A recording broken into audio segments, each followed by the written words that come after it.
talk about friends and family. Sometimes you get them all in one. You know, they say that family are the friends are the family one finds along the way. There you go. Friends are the family one finds along the way. One of them for me is the one and the only Father Mark Davis. It's time to go on the mark with Father Mark. Good morning to you, Father Mark. Good morning, Dave, and happy birthday. Yeah, thanks for the card and the gift. We're really close friends. No card, no gift. I get it. No, you're probably just realizing it's my birthday now because you heard it on the radio, but we love one another. Right. So it's good. I have till midnight. How long have you known me? When do I do anything early? I know. And that's why we get along so well. I would think that Dave's constant reminders that have been emailed out over the past couple of weeks would help. Weeks? What are you talking about? Weeks? It's been months. Good morning, Ron. Good morning, Pat. Good morning. Good morning. Good morning. Well, and Dave, yes. Happy completion of your 60th year. Thank you very much, Father. I appreciate that. There you go. That's a good way to explain it, there Father. You go. I like it. You're celebrating 60 years completed. Done. There you Finished. In the books. Exactly.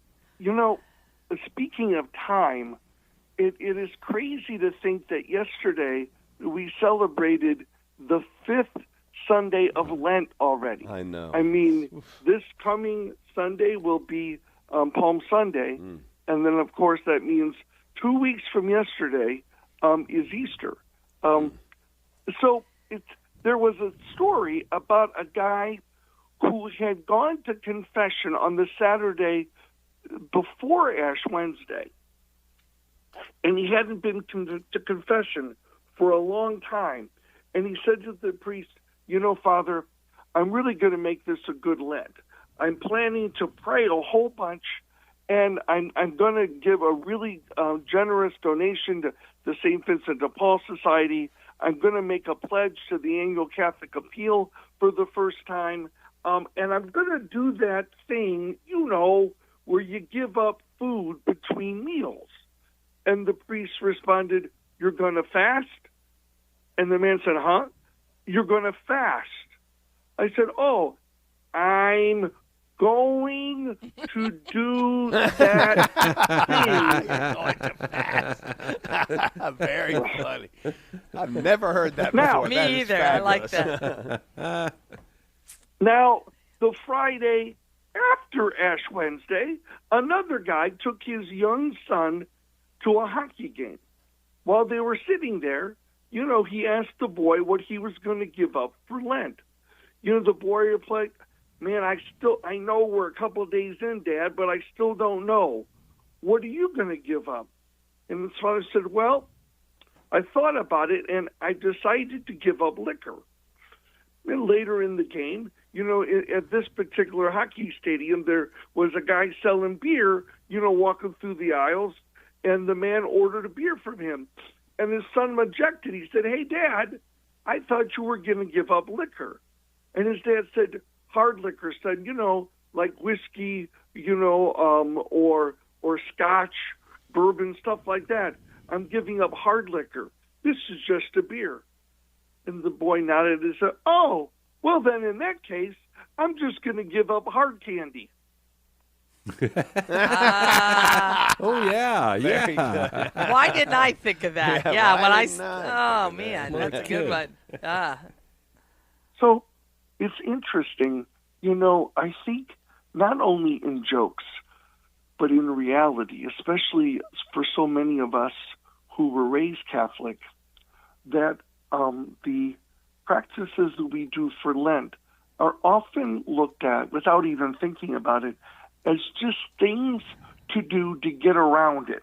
Let's just get through Lent. What can I give up, and how can I fulfill, you know, what I'm supposed to do, you know, and so I do and give up things and do things for Lent.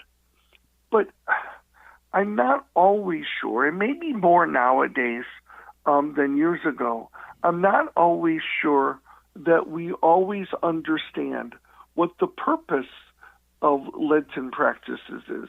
And I think the key to that, at least for me, it struck me this weekend, is that the raising of Lazarus and the miracle of him raising his friend from the dead, if you think of it spiritually and symbolically on one level, is really the purpose of Lent in our life, really is trying to be able to really somehow look at our sins and bring some of them to death, to really be able to go through and really struggle with some things in our life that have really hooked us.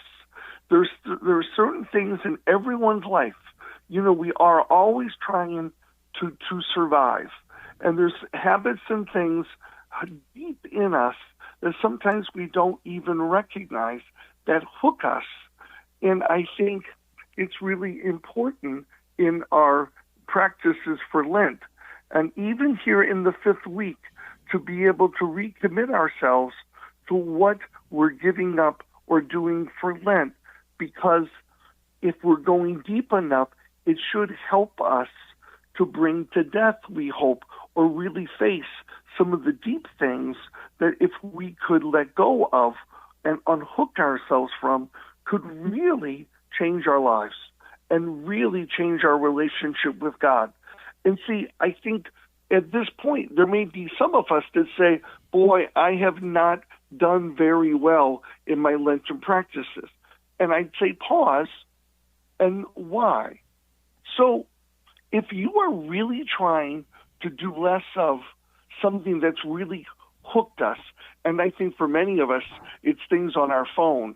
If there were times that we could spend whatever, TikTok or Facebook, or if it's YouTube, whatever, if there were times that we, could spend an hour or two without even thinking about it before Lent, and maybe we did not fast from it totally, but we have really cut it down, but it was something really deep in us and leading to the death of deeper things in us, that could be very successful.